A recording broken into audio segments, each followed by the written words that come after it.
Pelaksanaan konferensi tingkat tinggi luar biasa OKI yang berlangsung di Jakarta Convention Center resmi dibuka Minggu pagi kemarin.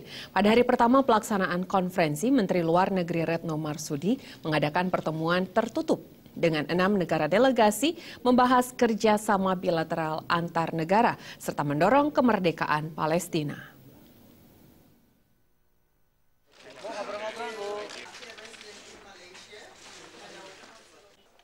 Minggu pagi, satu persatu delegasi negara-negara peserta konferensi tingkat tinggi luar biasa Organisasi Kerjasama Islam OKI disambut Menteri Luar Negeri Retno Marsudi.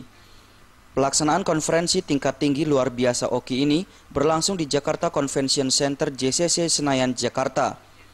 Dalam kesempatan tersebut, Menlu menggelar pertemuan dengan para menteri luar negeri dari berbagai negara seperti dari Gambia, Afghanistan, Tajikistan, Mesir, Sierra Leone, dan Mauritania. Dalam pertemuan dengan masing-masing negara, disepakati berbagai poin kesepakatan untuk meningkatkan kerjasama di bidang ekonomi, pendidikan, perdagangan, hingga investasi. Tidak hanya membahas kerjasama antar negara, pelaksanaan KTT luar biasa OKI ini juga membahas isu penting tentang kemerdekaan negara Palestina.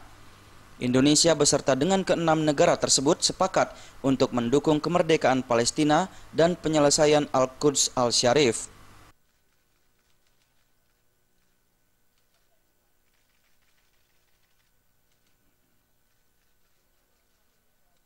Dalam pertemuan tersebut, Menteri Luar Negeri Retno Marsudi menyatakan bahwa negara Mesir memegang peran signifikan dalam isu perdamaian Palestina.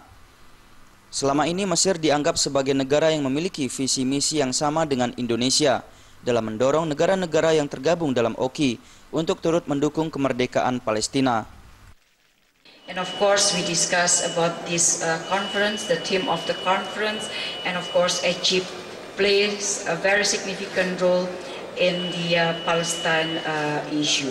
And of course with the support of Egypt, this conference will be able to produce a very good resolution and declaration. Sementara itu, Menlu Mesir juga mendukung negara Palestina untuk segera mendapatkan kemerdekaan negaranya yang selama ini dijajah oleh Israel. Pelaksanaan KTT luar biasa OKI ini berlangsung selama 2 hari. On basis of the borders of 67, with East Jerusalem as its capital, is necessary in view of the difficulties that the negotiating process has faced and the lack of a clear direction towards the application of the Palestinian rights.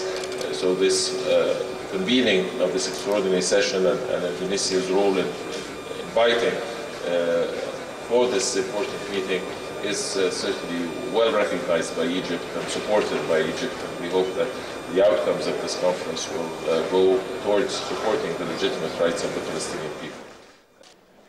Presiden Joko Widodo sedianya hadir pada hari Senin esok.